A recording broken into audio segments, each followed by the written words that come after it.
My name is Antonio Arce. I'm the Director of International Development for Latin America and Europe at Duke University. I'd like to welcome all of our current students, our alumni, parents, and invited guests who are joining us from many parts of the Americas tonight for this third event in our series, Conversations with Leaders, Latin America and the Caribbean. The topic tonight is Injustice Has a Cure, Paul Farmer and Duke Global Health Projects in Latin America. For me personally, the topic tonight is a special source of pride, and I hope it will be as well for all of us with ties to Duke, because we're showcasing the impact that an alumnus from our university, Paul Farmer, has had on society by dedicating his life to improving healthcare to the poorest people in the world. It's also inspirational because we'll be highlighting some of the most innovative faculty projects from the Duke Global Health Institute that are addressing major health concerns in Latin America and the Caribbean. The four people that are going to speak with you tonight, they're really healthcare pioneers because they're not just conducting high-level research at top US universities. They're also having an impact on people's lives, and they've been able to do this by forming successful partnerships with NGOs, foundations, and governments all across Latin America. Some of them have created new medical technologies that are saving people's lives. They're involved with policy advocacy and on-the-ground healthcare delivery. I'd like to thank the sponsors for tonight's event, the Duke Alumni Engagement and Development Office, the Duke Center for Latin American and Caribbean Studies, the Duke Hispanic Latino Alumni Association, and the Duke Global Health Institute and their director, Dennis Clements, who has given us huge support for this event. The format for tonight's event is as follows. Paul Farmer will provide opening remarks, offering some context for the importance of this work for Latin America. We will then hear from three faculty members about their global health projects in the region. Dr. Farmer will lead a discussion with the Duke faculty, during which they will address many of the questions, a variety of questions, which have already been submitted by our audience. We will also have the Q&A function open, and we'll have a representative from DGHI able to answer questions related to Duke research. Finally, we'll hear from Amy Brackett, Director of Development for the Duke Global Health Institute, who's going to share with us how this Duke community who has tuned in tonight can engage with us and actually support these fantastic projects. I'm going to introduce our guests very briefly, and this will not do justice to their accomplishments, but I'll encourage you to read their full bios on the event registration page.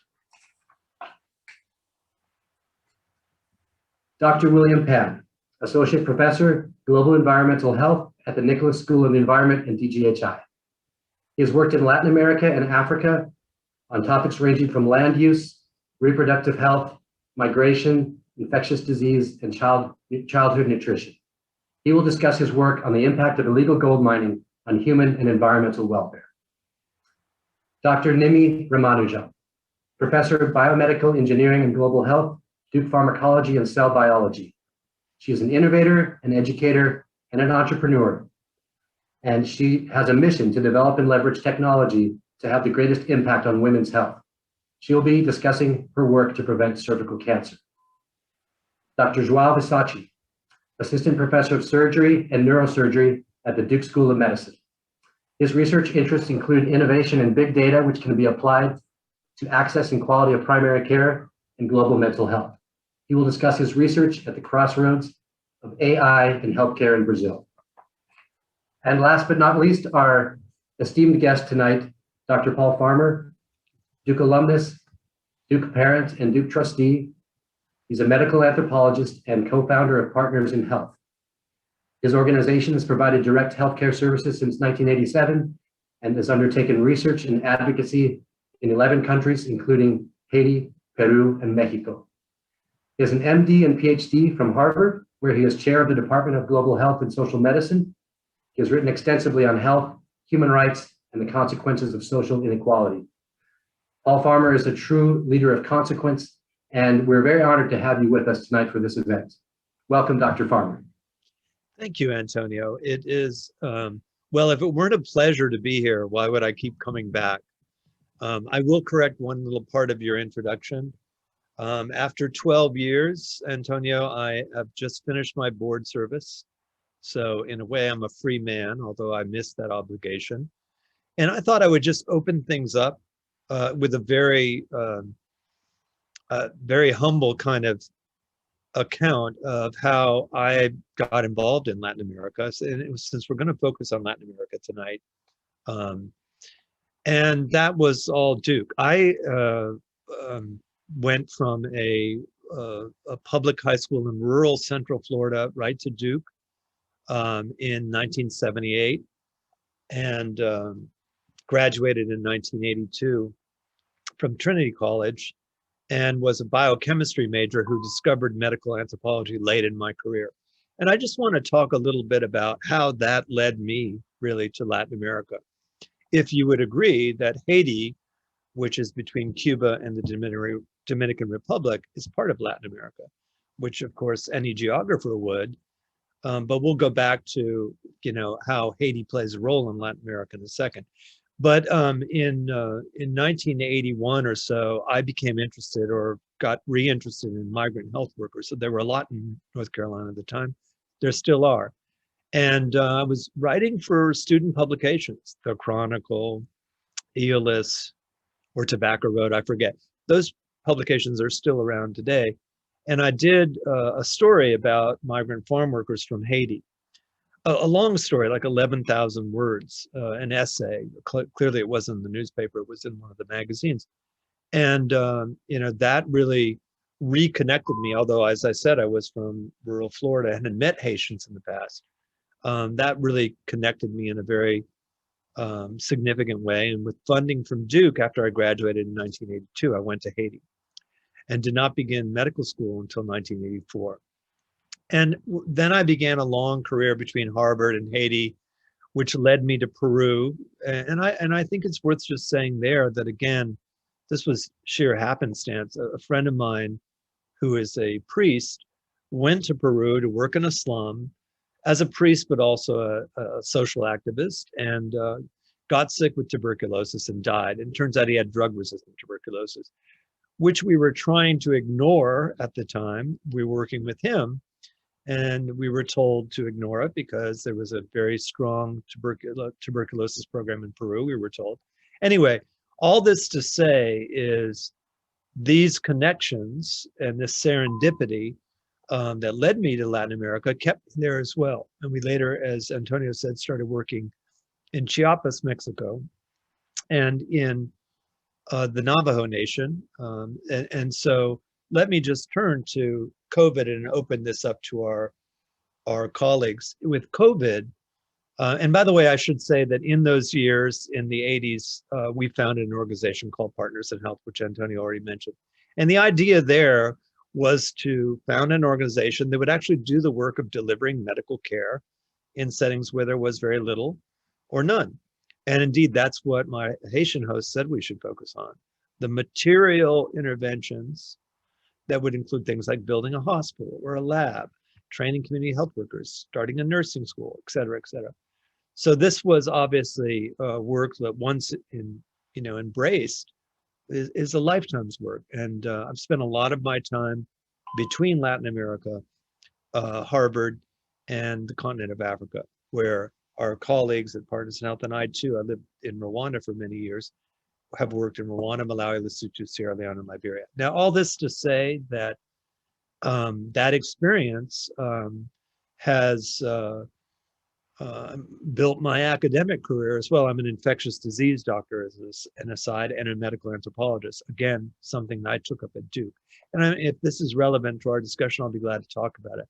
But what I really wanted to say is that American universities, research universities, like Duke, like Harvard, are of course going to be involved in global work because we're a global community. And that was true even in the late 70s and early 80s, and it's certainly more true now.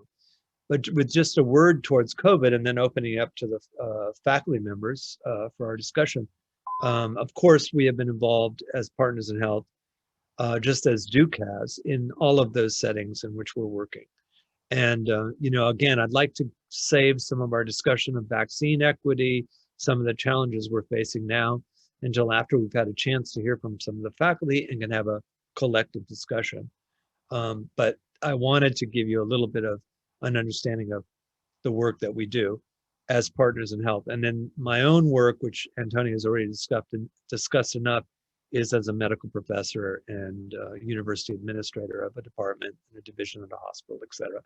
So I believe, and you can tell that I believe this, that my entire career was really laid out for me in some ways at Duke. Again, through serendipity. Like, I didn't think I would be a physician anthropologist until my last year at Duke, but that came to pass.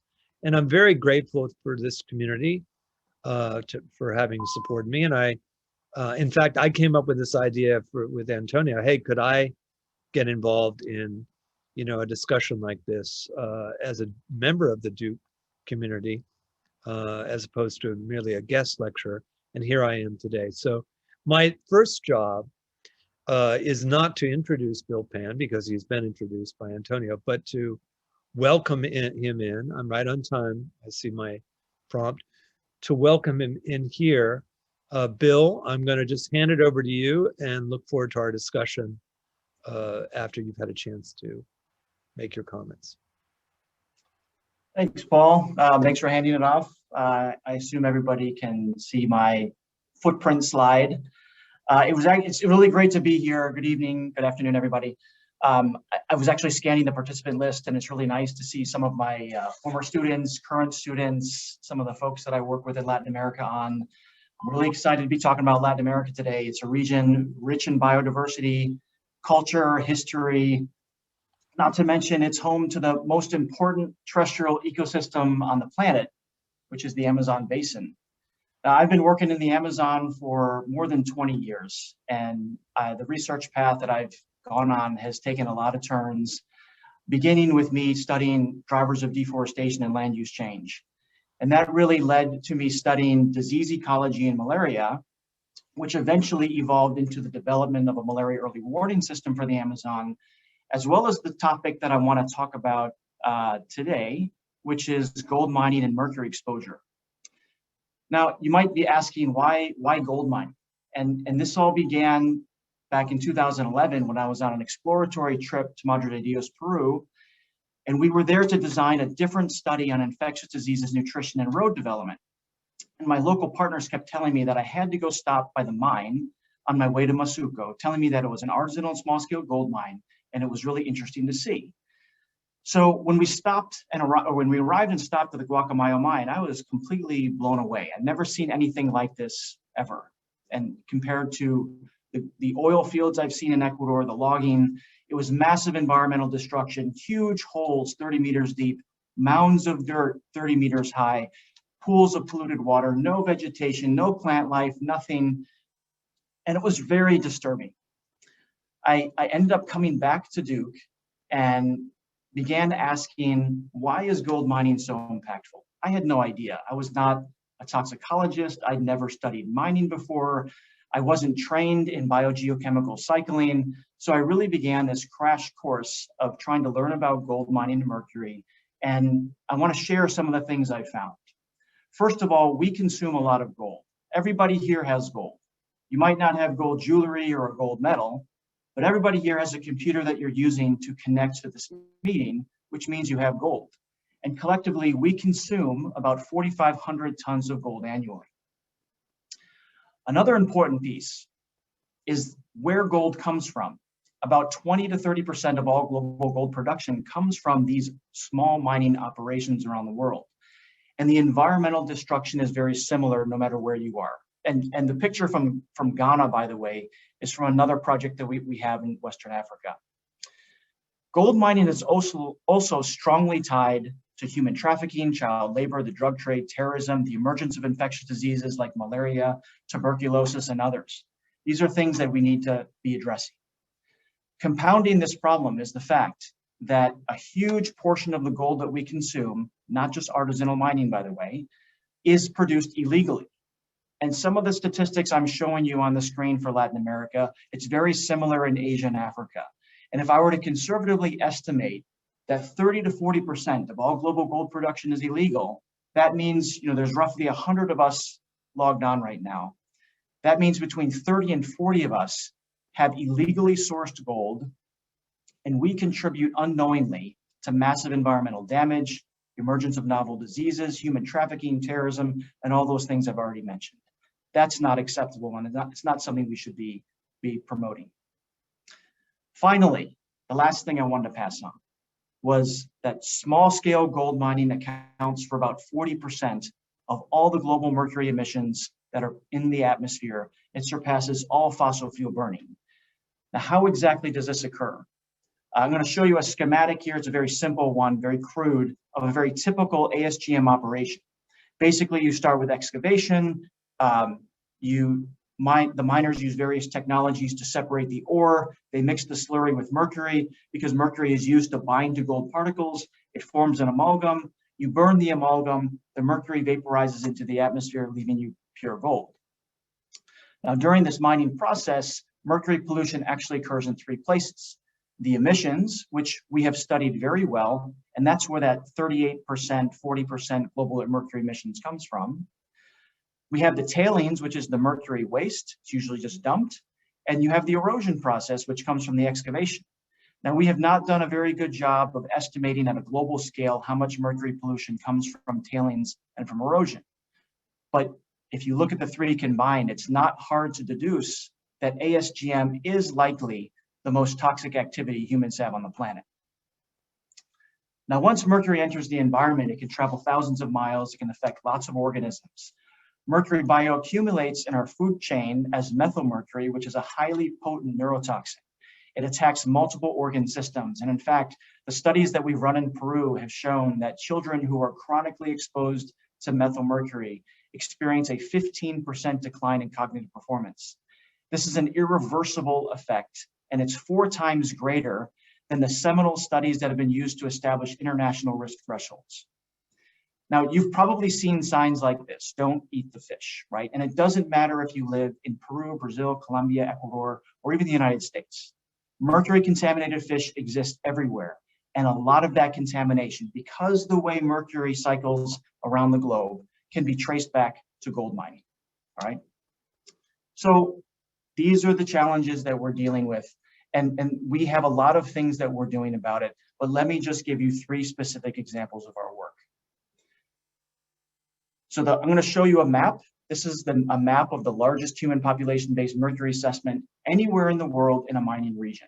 It was conducted by my team over a couple of years from roughly 2012 to 2016. We shared this data with various government ministries in Peru, and it eventually spurred a declaration of a state of emergency in 2016 and again in 2019. But what else can we do with this data? We and other research groups, as well as government agencies, have collected data on humans, fish, water, air, plants, other mammals, measuring mercury content. Is there a way to combine this information and make it available to create predictive risk maps of where mercury exposure exists and how it changes over time? So this is what we're doing.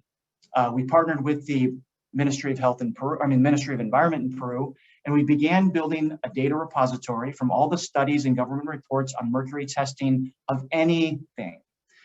The data currently exists in an ArcGIS platform, and we are using it to create seasonal predictive models of mercury exposure and risk that account for climate change, climate and land use change, mining concessions, soil types, topography, things like that. And as I said, the tool currently exists on an ArcGIS platform. We've shared some of the information with some of our partners in Peru, and the data and tools will eventually be made public and expanded to multiple regions in Latin America. Secondly, from the consumer perspective, nobody wants to be supporting illegal activities. So how do we incentivize responsible mining? There is something called the Clean Gold Initiative, and this was created a few years ago to fill this gap, and it tries to certify gold production that is mercury-free and responsible mining. The problem is that this initiative, and I'm sure people have never heard of this before, it's not gaining traction. And the question is why? This is one of the many questions that we're taking up with our partners starting next month. Actually, June 23rd is our kickoff date. We're organizing a series of workshops over the next year, and we're tackling the biggest problems in ASGM and mercury pollution around the world. And we're doing this in partnership with Pure Earth, the US Department of State, Universidad de los Andes in Bogota, Mercer University, US EPA, the Minamata Secretariat, which Minamata, by the way, is the global mercury treaty that's signed by 128 countries around the world, as well as government officials from Colombia and Peru. But let me give you a little bit of a reality check.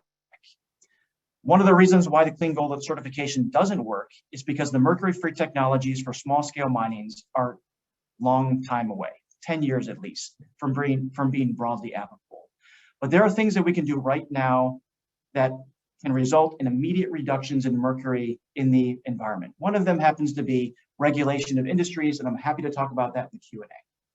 The second one is something called mercury capture technologies, and this is where we have a much larger and growing footprint. So last October, we were awarded the grand prize from the Artisanal Mining Challenge for the development of a new, inexpensive, and highly effective mercury capture system. The development was actually led by our key partner, Adam Kiefer at Mercer University. The system works by using an induction coil that only heats the amalgam, not the air around it, which you can see in the video, which is a Guyana gold shop. The miner drops the amalgam into the crucible, the amalgam glows red and heats up, and the mercury is actually pulled down instead of vaporizing into the system of bubblers, where it can be recaptured and sold back to the miners or discarded safely. Now, we've demonstrated that we can capture more than 95% of the mercury from the amalgam, and we can get a 10,000-fold reduction in air mercury concentrations in gold shops. We're currently negotiating to test and implement this across Guyana, and we're looking to expand into different contexts of Peru and Colombia. We actually believe that if we could scale this up on a large scale across Latin America and Europe, in Africa and Asia, that we can reduce mercury pollution by 30 to 90%, and this would be an immediate reduction. So let me just end with this. None of this would be possible without our partnerships. And a few years ago, we actually had a Catalyst grant from the Nicholas Institute here at Duke, which helped us manage some of these partnerships, such as monthly and bi-monthly meetings with the Minamata Effectiveness Evaluation Science Team. It helped us create stronger partnership with the Department of State and the US EPA. We created new collaborations with Conservation International, NRDC, Pure Earth, and other universities like Mercer and Universidad de los Andes in Bogota. But the most important partnership that we need is with you, the public. That sounds a little bit corny, but it's actually true. Gold is arguably the most important precious metal in human history. We won't stop demand for it. We don't have solutions that are stopping mining. However, we want to have solutions that make mining sustainable, cleaner, and have a lower impact. To achieve this, we have to work together. So I hope you can join this partnership. And thanks for your time. And I'm going to hand this off now to Nimi, who's going to talk to you about cervical cancer. Thanks. Thank you, Bill. Let's see.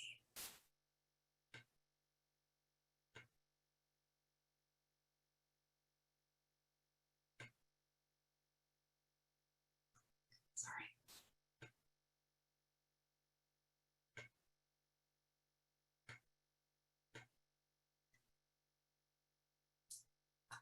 I'm having some technical difficulties. Okay.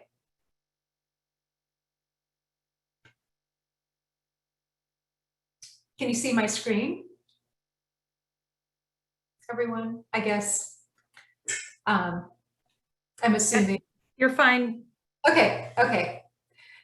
Great. Well, it's great to be here today and to be able to share with all of you my work to address a pressing global health inequity, cervical cancer.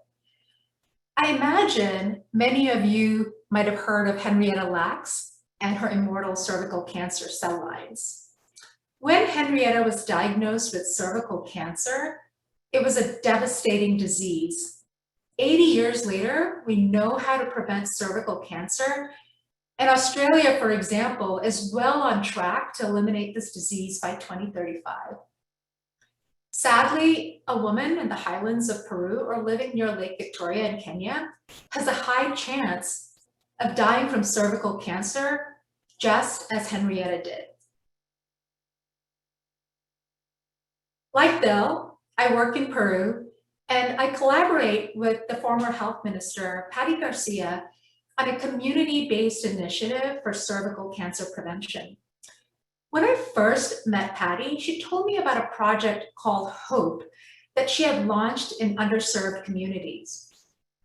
Even though Patty knew the statistics, she was shocked that more than 50 of the first 2,000 women she screened had visibly advanced lesions that were on the cusp of becoming cancer. The stories I heard when I was in Peru are the same stories I hear in East Africa, Latin America, and India. Most women in underserved communities do not have access to prevention. Even for those who do, the solutions are of poor quality. And the third barrier is universal, and perhaps one that at least half of this audience can relate to. Fear of the intrusive nature of the instruments used and the vulnerability of being prodded by a stranger during an exam. The aggregate statistics reflect this problem. In fact, in Peru, cervical cancer is the #1 cause of cancer deaths in women. And the statistic is all too common in many low and middle income countries. But there's hope. The WHO predicts that increasing screening and diagnosis to greater than 70% will reduce deaths from cervical cancer by more than 35% in 10 years. This will yield a return on investment of $26 for every dollar spent. Patty's project, HOPE, addresses the first step, screening, and a very important step. She's trained community health providers called HOPE Ladies who distribute educational materials and self-testing HPV kits so women can determine whether they have the virus that puts them at risk for cervical cancer. The challenge, however, is that less than 25% of these women follow up to get confirmatory diagnosis at a hospital. And even when they do, they have to wait in long lines to see a physician. These hospitals have specialized instruments and specialists, but these resources are inaccessible in a community setting. These logistical barriers also present a unique opportunity for me as an educator to train a new generation of innovators like Mercy, Chris, and Erica, who have the imagination to create life-saving technologies that will reach women where they live. Through engagement with local communities, they learn about the lived experiences of individuals who are at the level of the problem, so that they have the knowledge to build technologies that work in these environments. An example of a diagnostic instrument that is only accessible in specialized health facilities is the Clinical Coposcope. This low-power microscope serves as the gateway between screening and treatment. It works like a telescope to capture magnified images of suspicious areas on the cervix. What makes the colposcope complex and costly is the distance that needs to be maintained between the viewer and the cervix so that the speculum does not obstruct the line of sight. We have developed a colposcope called the pocket colposcope, which was inspired by a ubiquitous writing instrument, the spy pen, which also doubles as a camera. The difference between a clinical colposcope and the pocket colposcope is that it's inserted through the speculum to bring the viewer much closer to the cervix. And in doing so, it dramatically drives down size and cost. Yet, it captures all of the high-quality features of a clinical colposcope. What if a consumer-grade version of the pocket colposcope could reverse the gaze of the physician back to the woman? We were inspired by the shape of a calla lily to design a unique device in which the petals of the calla lily replace the blades of a speculum.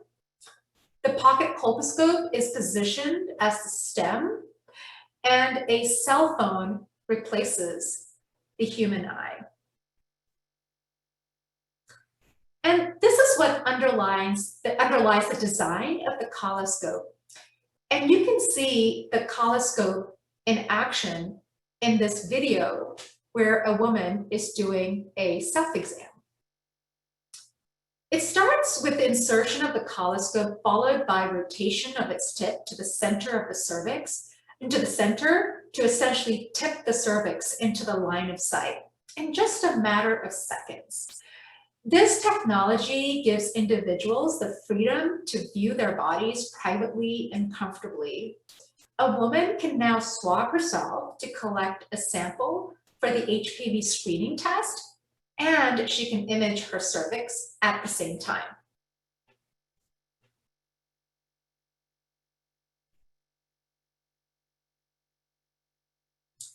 The pocket and colposcopes are powered by an AI algorithm to serve as a virtual expert in the absence of a real expert.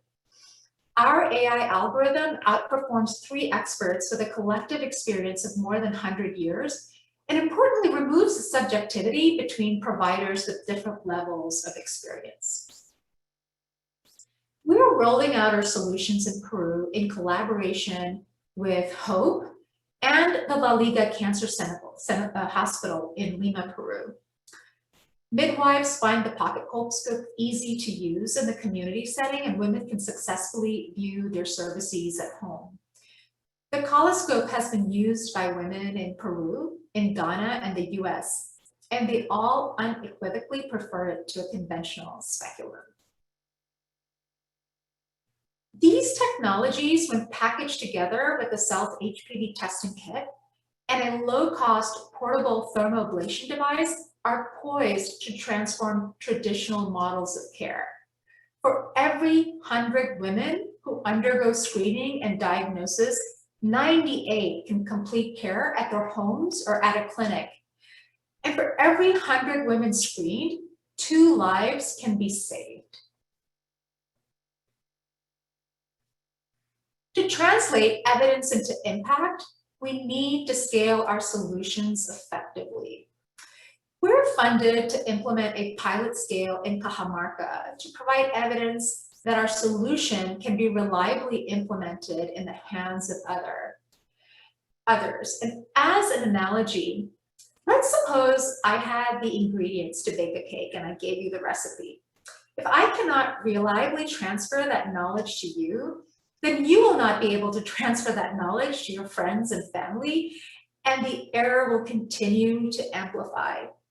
Similarly, if we don't get scaling right, providers, program planners, and policymakers are likely to make errors that may negatively impact patient care. Naturally, as we bake more cakes, we will want to distribute them to more people. And it is an impossible task for any one group to do this alone. This is why partnerships with academia, industry, and healthcare facilities and systems are so important. I've been able to work with a global network of collaborators to show that our technologies do work in the hands of providers, in hospitals, as well as community clinics across geographical locations. But our efforts in Peru are foundational to global dissemination of our entire package of solutions. Ultimately, success is about people and partnerships. My partnership with Patty and her team has been essential to navigating complex challenges to translate evidence into practice. My trainees have been instrumental in continuing to add new solutions to the pipelines that benefit from the lessons on the ground. And we learn from women who have had the lived experiences what is needed to make them, not hospitals, the center of our solution. So with that, I'd like to thank everyone. And I'd like to pass it on to Zhao. Thank you, Nimi, and good evening, everyone. So I would like to, at first, very honored to be able to share the work that we've been doing in collaboration with many partners in Brazil concerning access to care. And I'd like to start sharing this work by talking about the story of this kid, who is a 13-year-old kid, typically Brazilian dressed with a soccer jersey, that lives in a very interesting area of Brazil, very close to the Amazon forest. So he's from one of these riverine communities that are easy to find in this place in the state of Manaus, in the outskirts of the Amazon forest.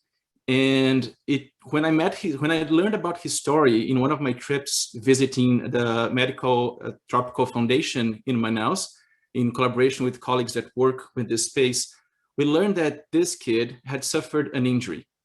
And it's a very typical injury in this location. He suffered a snake bite, which is typically associated with forest and the Amazon forest itself. But it could have been any injury. It could have been a traumatic brain injury. It could have been a fall, a drowning, all injury types that are time dependent. You need to reach care fast to be able to receive appropriate care. In this case, anti-venom. This kid, let's call him João for the sake of privacy. He was fortunate that in Brazil, anti-venom, which is a very costly treatment everywhere in the world, doesn't have a cost for the patient due to the Brazilian health system. But what happened with João is that after his injury, he had to travel to the closest facility that could offer anti-venom.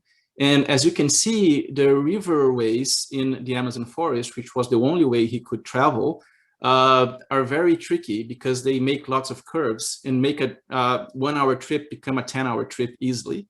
And so in this case, delay to care is a very strong issue.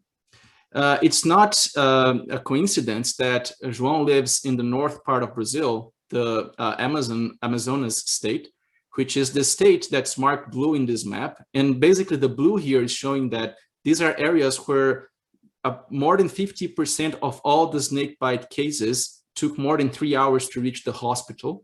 And we know that patients that take more than 3 hours to receive have a 26% higher chance of having a morbidity problem or mortality. So João did have a problem accessing care. And this question of accessing care is something that our research group has been trying to understand in different parts of the world. As you can see here in India, we were able to understand that there's areas of the country where people are from 2 to 4 hours of distance from the closest surgical care facility, while in the right, you can see that we were able to establish an association of higher distances, lack of coverage, or increased travel time are associated with areas with higher unmet need for surgical care in Uganda. In João's case, in a fantastic work from our colleagues in the Tropical Medicine Foundation from Manaus, they were able to track his entire pathway to reach care, and it took him more than 13 hours to reach the closest facility where anti-venom could be provided. Unfortunately, fortunately, he able to survive that injury, but he sustained a disability that will probably impact his livelihood for the rest of his life. And in his case is a common case of the morbidity of this type of injury that's vastly unknown. Snake bites are a neglected tropical disease that we don't know their impact to that extent. We just know that they happen, and more than 90% of the snake bite injuries are happening in the low-resourced world. But distance to reach care, so delays in reaching care, is not a unique problem from the Amazonas state and the Amazon forest region. they are increased in that state. And if you think about visiting the Amazon, keep that in mind. But at the same time, when you look at this map from work we've done with our colleagues from the State University of Maringá in the south of Brazil, we were able to map out every hospitalization in the country for acute events that need timely access to care. And we were able to see that in the entire part of Brazil, there are multiple municipalities where the average travel time to reach care is more than 3 hours, which increases your risk of morbidity in cases such as injuries or acute events, kind of cardiovascular event or a stroke and a snake bite. Similarly, if you manage to reach care in an adequate time, you also need to lead with the fact that maybe you don't have the resources that are needed. In this study that we've conducted with colleagues from the Federal University of Maranhão, we are able to show that the green bars are showing areas where the supply of medical resources far outweigh the demand, while in the north, the red bars, the demand is higher than the actual supply. So it might happen that you can reach care and you just don't have access to the available resources because they are not distributed to those who need them most. And snakebite is a very good example because of the Amazon forest, but we know that road traffic injuries are becoming an epidemic and one of the leading causes of burden of disease globally. And we are living a pandemic, for instance, that is worse in our known history. And this photo here shows family members carrying oxygen tanks because Manaus had to face an outbreak of COVID that far past the public health planning, and there was a gap in access to oxygen, and patients were dying in ICU beds without breathing. And so this kind of problem really struck us, and we set out to figure out how can we help this? Would it be possible for us to help policymakers to know where to put resources, what resources go where, how to optimize allocation of scarce resources out there, and how to put them closer to people that mostly need it? And so in our group, what we've been doing is we've been leveraging available data, such as the data from the Ministry of Health in Brazil, or data that are available in open access sources, to understand where healthcare resources are, how these resources are distributed, and how do they meet the need of those populations that require it, such as the snakebite population and others. And in these data sets, we're applying data science and artificial intelligence to provide high technology solution to areas that have scarce resources, but in a way to optimize this utility and provide equity in care and access to care for this population. A couple of examples is in the first example, I show a map of Manaus that we are now just about to receive funding we got some seed funding from the Brazilian Ministry of Health, but we're now getting more funding to accurately find which basic health units we should provide anti-venom care so that everybody in the area is within less than 3 hours of reaching anti-venom care. And this kind of technology can be imputed in any GIS, any geographical information system software out there, such as you can see on the figure on the right, and be used by policymakers. While the second example is an example of a risk calculator that we've developed in partnership with colleagues from the Federal University of Maranhão and Gates to allow us to risk stratify pregnant women for their risk of a preterm birth, identify these women, and notify basic health units so they could enhance their preventive care. So these are examples of how you can leverage data that's already available in a way to provide better access to care in areas where resources are scarce. Another example on COVID is this figure that on the left, you can see that all the blue points are basic health units in the city of Belém, in the state of Pará, in Brazil. And the buffers around the blue dots are buffers of areas that are covered by that basic health unit. So green areas are people that are within 1 kilometer of distance. Yellow areas are 2 kilometers, and red areas are more than 3 kilometers of distance from a basic health unit. And by doing that, then we're able to overlap with this figure on the right that shows the density of the population. So the red areas in this map show areas where people actually live in. They build buildings, they move around. And so in all the entirety of the geographical space of the municipality of Belém, we now know where people live. And by combining these images using artificial intelligence and other machine learning techniques, we're now able to identify in the black markings on the map areas where there's a lot of people, but low access to care, so a gap in the resources needed, in areas where people actually live, marked by the red markings on the map, but there is no healthcare capacity, no healthcare infrastructure. And this way we can offer better planning to our healthcare providers and policymakers. For instance, in Belém, we know there's about 1 million people that have some geographical access barrier, but now we know where they are, and we can provide this support in preparing planning, such as vaccine distribution. And going forward, we're trying to take this out to other Latin American countries, such as the example here in Guatemala and Peru. But this requires accessing good data, requires translating our technology to other countries and other cultures, and a lot of capacity and a lot of collaboration. Thank you, and I'll pass the ball back to Paul. Thank you, Xiao, and thank you all of the faculty. If I could just have a couple of minutes to make very brief comments to open up the discussion. You know, I think all three of these presentations are a reminder of a number of important points. One is the real value of the interdisciplinarity that is Duke's trademark, and certainly the Global Health Institute's trademark. You can see that all three of the faculty members rely heavily on partnership. And I would go further and say there's a real ring, not of cultural competence here, but rather of cultural humility. And Nimi certainly brought that up, but so did Bill and Joao. And, you know, I think it's really important, and maybe it'll come up in the discussion, partnership, cultural humility. There's also a couple of other points that are worth noting before moving to the specifics, and that is that each of these involves long-term engagement and somewhat atypical for some university projects, which, you know, are focused only on research and maybe training. There's an implementation component to each of this.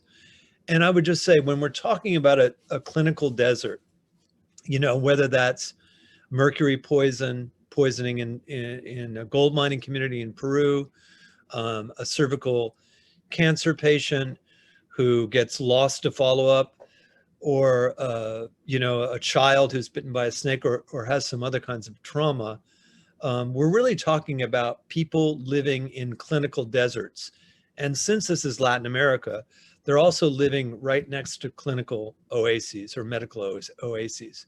So, you know, that this inequality and global health equity that we keep talking about at Duke and elsewhere is because the kind of research that we're describing here reveals those inequalities very specifically. To go to Bill's point, first of all, in talking about mining, you know, some people would say, well, why would a Global Health Institute or a faculty member like Bill focus on mining? And anybody who's worked on Ebola, as I have, knows the answer to that. It's because the extractive trades of colonial rule, which are going on to this day, have disrupted entire countries ecologically, but also socially, economically. And so it would be very difficult, for example, to understand how Ebola spread so quickly in Liberia and Sierra Leone without understanding both the extractive trades, particularly mining of gold and diamonds. I mean, this is the place where blood diamonds became famous, but also war and conflict. It's very, very difficult to understand why that part of West Africa was so badly hit by Ebola without understanding conflict and the extractive trades. And that comes up very nicely in Nimi's work as well, not the extractive trades, but she takes on a very important topic, which is the cascade of diagnosis and treatment.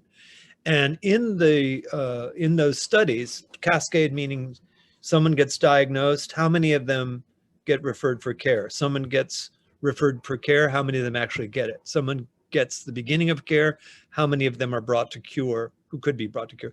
This kind of approach that Nimi takes is one of the most reliably revelatory in our arsenal. And so it's not surprising to me that someone with her experience and academic interests would nonetheless be obliged to do the same kind of slow, patient, humble work that all of us are obliged to do when we're looking at something like what happens to someone who's living in or adjacent to a clinical desert, gets a diagnosis. What really happens? In Peru, you know, and it was very moving to me, Nimi, to hear you refer to lived experience, right? Because again, this is something you hear very often from anthropologists or sociologists or psychologists, but all too often we forget the importance of lived experience, and you did not. You know, I just want to say about the engineering feat of having a pocket colposcope and the caloscope. This is, again, in the best tradition of translational research and implementation science.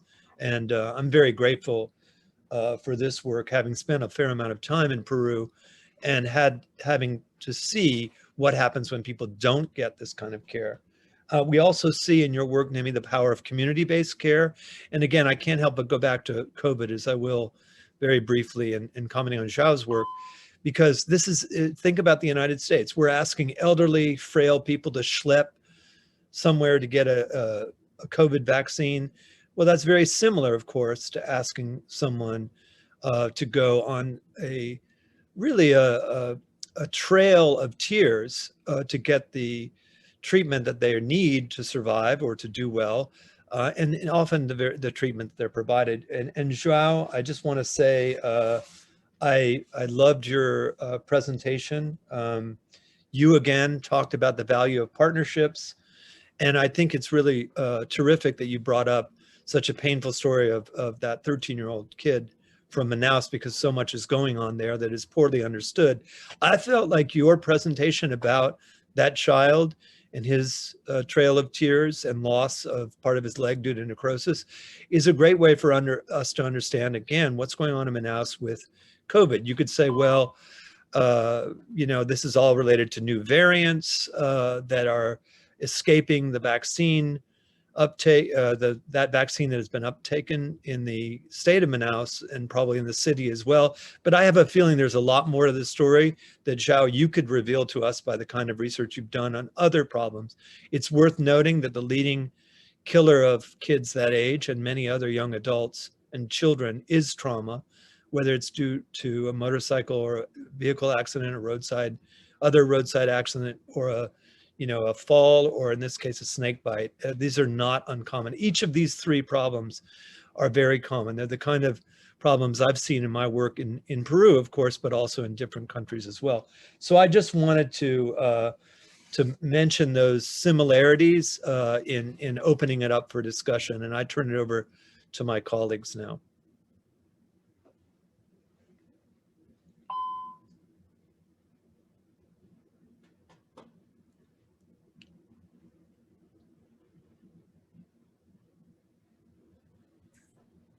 I just wanted to add to what you said, Paul. Thank There's you. so many similarities between what you talked about, the medical deserts and clinical deserts, and then being able to, and seeing that now, I mean, their health disparities are universal. And to be able to see that played out with COVID is something that I think that perhaps brings home the distresses of having no access to care or not being able to get to it. Sometimes we don't realize that when we do, but I think this really pressure tested the system everywhere. Yeah. Oh, Paul, you're muted. Sorry, Bill. And I'm going to turn this back to you, but I did just want to say one of the things that I was hoping we could talk about, since we're all academics with university appointments doing research, is tell us, and Nimi, you know, maybe we'll start with Bill, but tell us a little bit about how you chafe or don't using a university as your platform for addressing issues of health disparity. Bill, if that's unrelated to what you were going to say, just go on with what you were going to say, but I hope we will. I was going to comment on that, actually, because I did want to say what the role of not just Duke, but universities in general have especially in the mining area. But we also have work on malaria. But there is, when we go into the Amazon, and prior to COVID, we are in the Amazon basically for the entire summer. We work in very remote areas. We work in places where the government is not found. And we work on health issues that a lot of local communities and individual families are really happy that we're there. And I think that, normally you would say that the government should have a role in doing that. But I think researchers in academia go to places where, government agencies and NGOs don't always go to, and they ask questions in a way that can answer and test problems in a very scientific framework that demonstrates the positivity and the positive effects of interventions.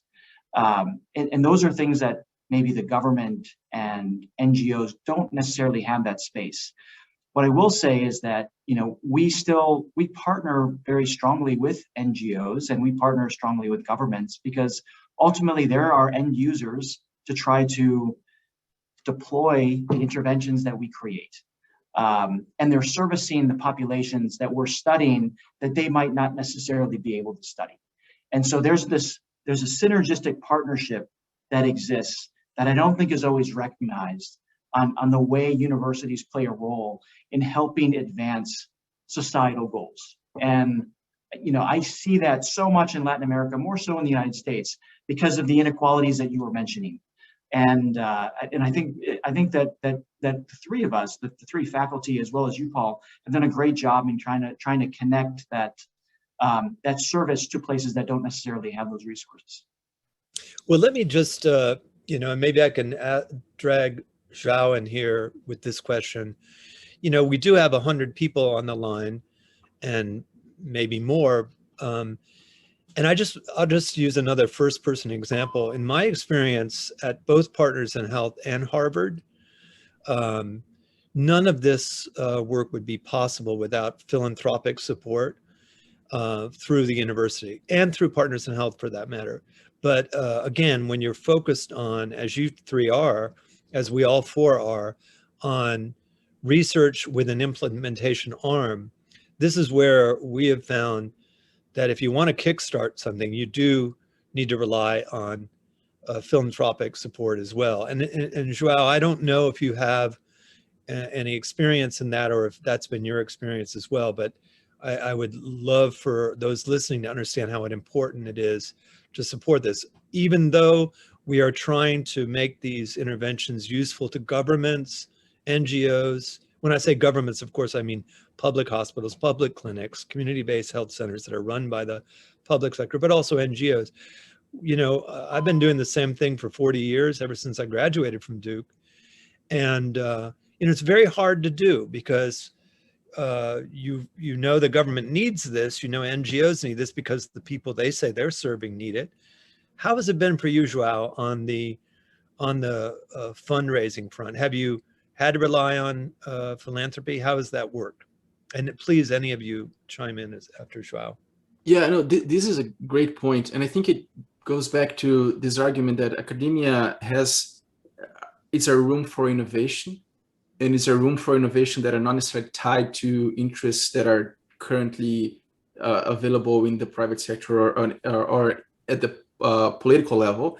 And so this area, it's essential, but until you manage to tap into larger funding, you do need those startup funds, you do need the resources that come essentially from philanthropic work, either through donation, either through just different types of funding mechanisms that are available.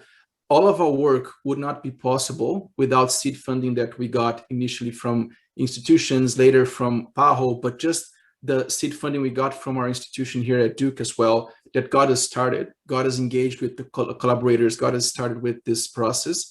In Manaus specifically, through the Medical Tropical Foundation, they have a large portion of their work is funded through philanthropic work that supports preservation in the Amazon forest, that supports just the livelihood and how deforestation and all these effects are impacting people's lives.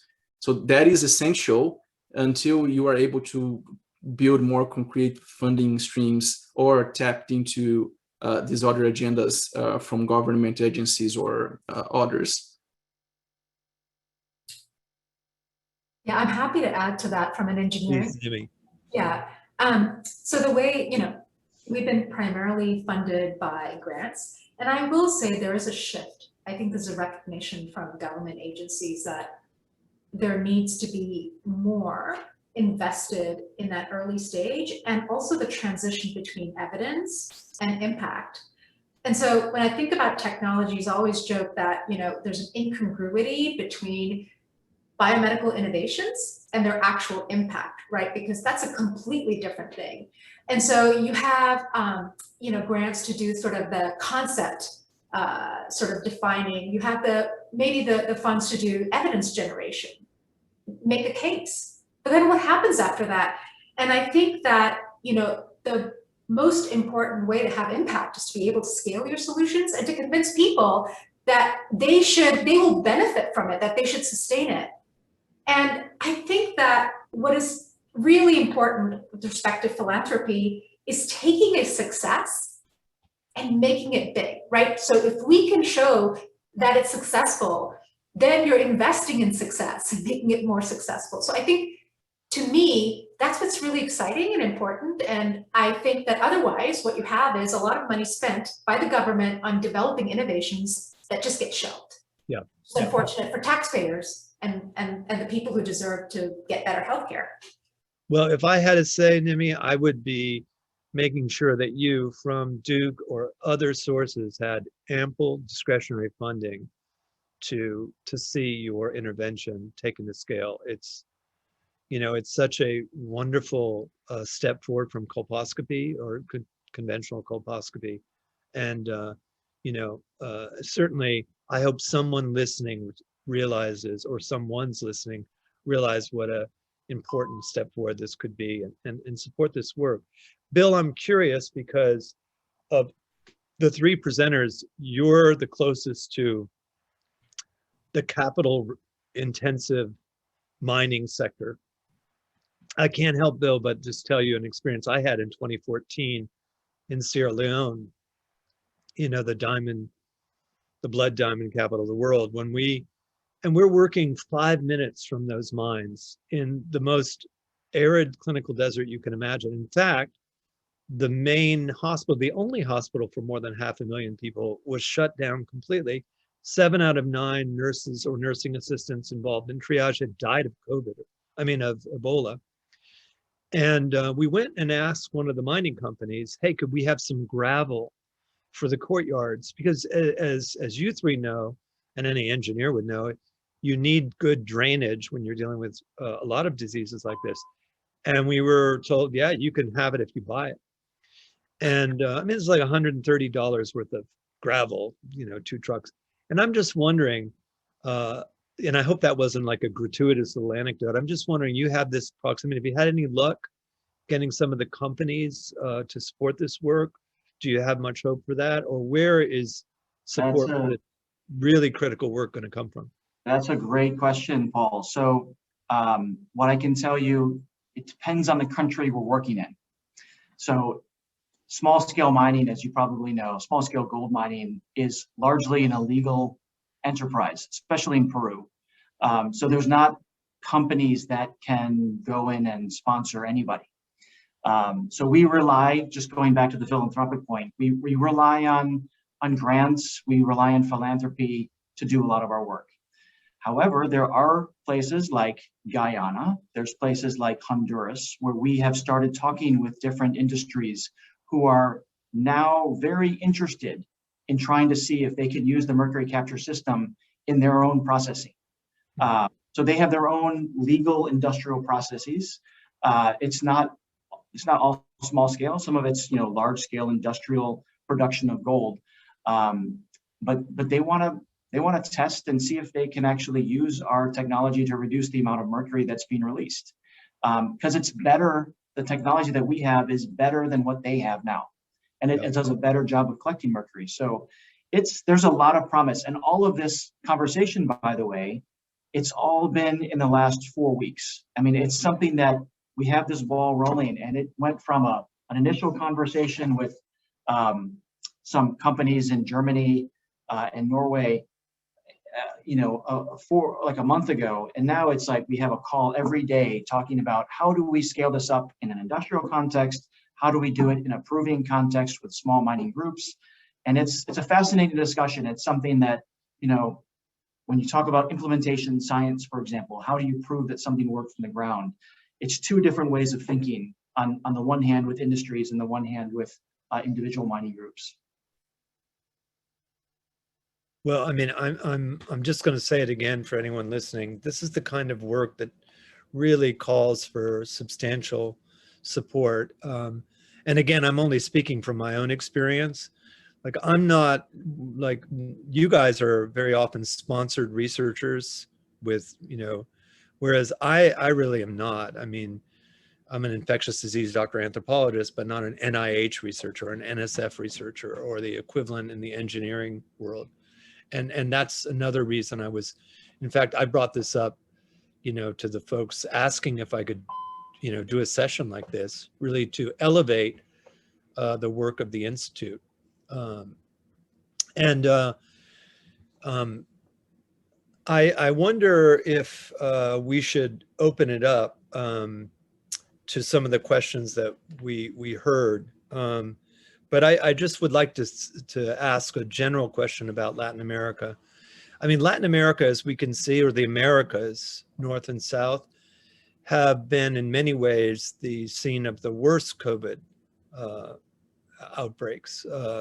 United States, Brazil. And what I see, João, is a lot of similarity, between the United States and Brazil, both settler colonial societies, both with serious issues around the race, both with a history of Jim Crow and before that slavery, which went on a very long time. And I just wonder, how much do you see these social pathologies as having generated some of the problems we've seen? And how much do you attribute to leadership that has, as in the United States, either derided the importance of COVID as a measly cold or measly flu or whatever?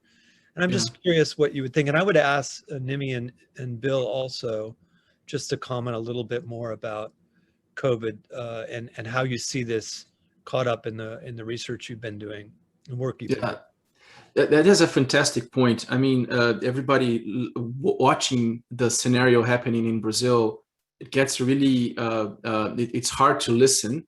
And the way we see is Brazil had a similar pattern that we saw in other countries that included misinformation, included lack of centralized leadership, included a lot of confusion, and that led to this crazy outbreaks we're seeing in the country. The example I gave in my presentation of Manaus, they really ran out of oxygen tanks, and people died because of that for days. And it took days for this issue to be solved for a matter that, how come you don't expect your health resource supply to be over? And Brazil has a very functioning health system compared to other countries. And so I keep wondering, we were back in this conversation, how great it would be if we could fund work that allowed us to be ready for this kind of situation and not try to put out these fires. A lot of the philanthropic work was what saved Manaus in that space by sending tanks from different places. But at the same time, it was possible to prepare for that. And in your question about social disease and pathologies, to be very honest, I think Brazil has been coming through a phase of political distress, followed by economic crisis, been dragging since 2008.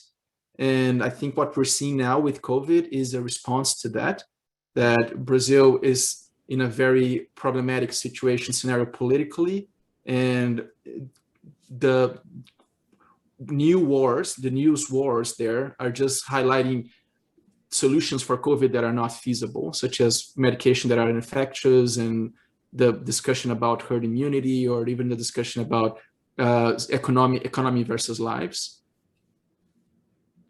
That's terrific. There's also a question in the chat about cultural humility.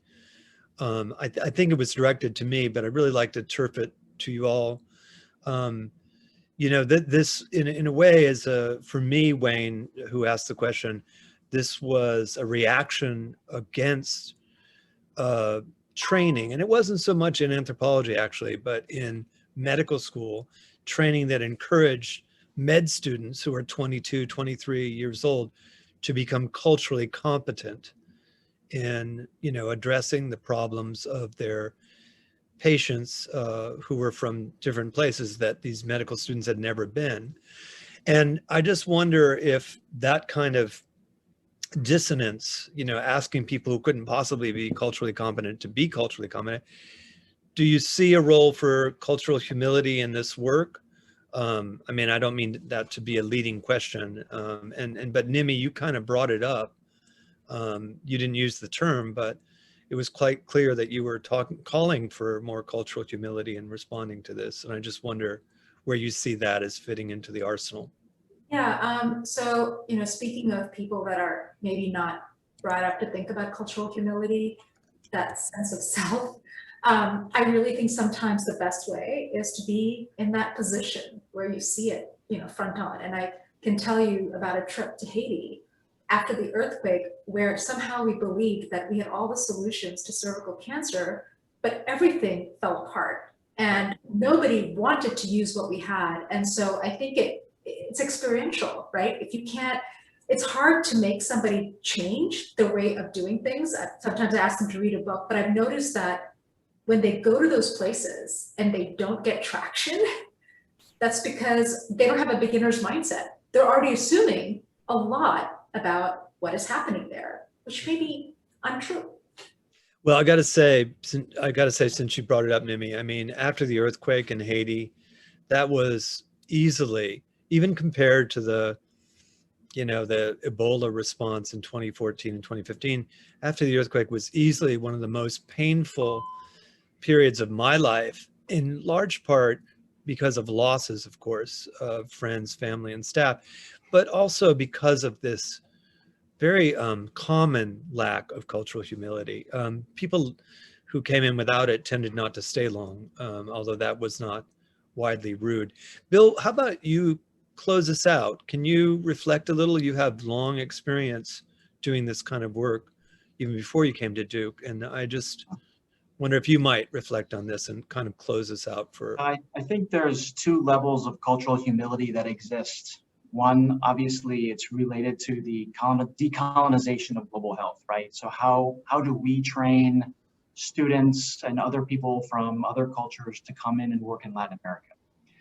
But then the other piece of cultural humility that I've experienced quite a bit, because we do a lot of work, like I said, in remote areas. We partner with indigenous communities. But what we also do is that we take students from Lima, Peru, who are undergraduate and master students in different universities, and they join our teams. And I can tell you that every single time we bring students, it's the first time they've ever been out of Lima. Yep. And there is cultural humility learned among people, even within Latin America, to visit places they've never been.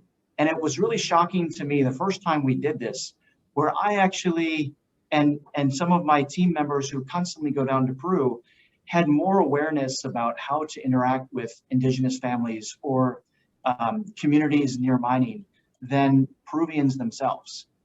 That was really telling to me that there's a lot of education that needs to be going on.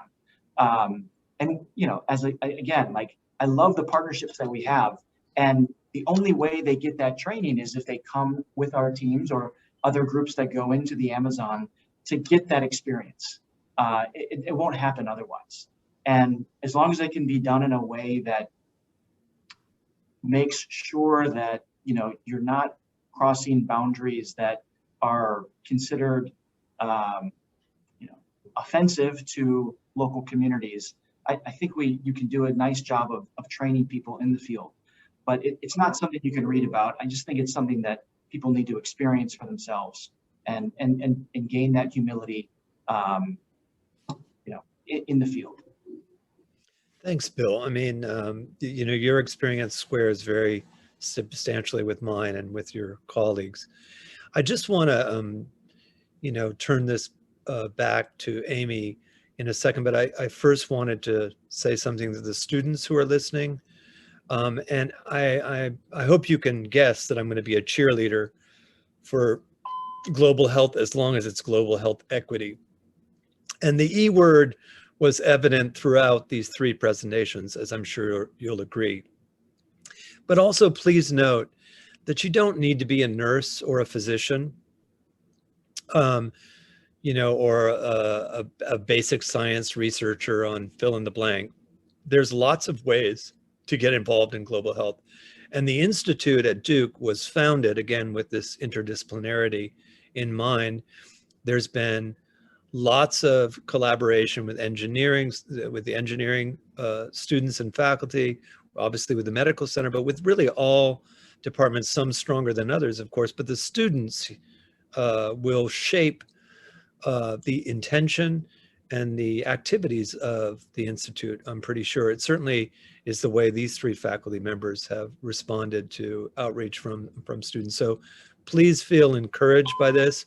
I would just say, and I think you can hear it from my colleagues, we think this is the most exciting career out there. Again, whether you're, regardless of what your field may be. And global health doesn't just happen in Brazil or Zambia or Sierra Leone or Rwanda.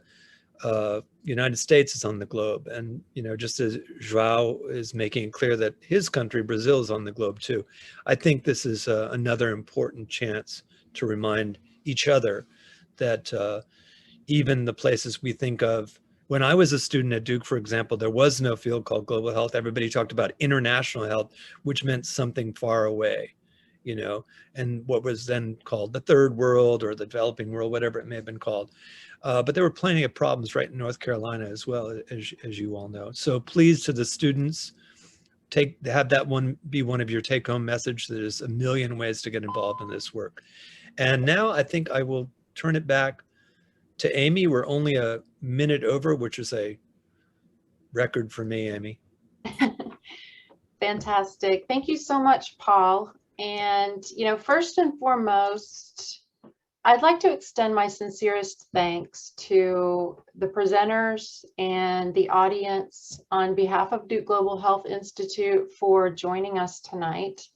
And especially to you, Paul, for contributing your time and your excellent service as host. Your questions and observation certainly led to a very fruitful and engaging conversation. And we at Duke and DGHI are always fortunate to count you among us. So thank you very much. And secondly, I would like to thank Antonio and the Duke International Development Team for inviting DGHI to serve as an example for Duke's global presence and Duke's presence in Latin America. It has certainly been an honor and a privilege to connect with Duke alumni and friends, especially those in this region that's so critical to global health work. And, you know, particular to our audience in and originating from Latin America, Bill, Nimi, João, and many other faculty and students at DGHI are deeply committed to their work and the mission of global health. And they've dedicated a great deal of time, resources, energy, and passion to accomplish what you saw tonight. And, you know, what they hope you'll remember as we part tonight is that ultimately they do this work for you. This is for you, this is for your people, and this is in partnership with your communities. These are your global health researchers, and they have promising real-world solutions to some of our most challenging global health problems. And, you know, it's your support that can transform the promise of their work into real impact and ultimately spare countless lives, not just in Latin America, but throughout the world. I hope that you were all as proud of Duke's and DGHI's presence in Latin America as we are. And, you know, I wish we'd had more time together to bring you many more examples, because there are indeed quite a few more. But we've created a website to help you explore and support our work in Latin America. I hope that you will take a look at it and appreciate just how long we've been there and everything that we've done. You will also on this website have the opportunity to contact myself and Antonio to ask any questions or connect with some of these wonderful people. And you'll have the opportunity to sign up for the DGHI newsletter and event notices. We have a wonderful impact report every year that we'd like for you to see.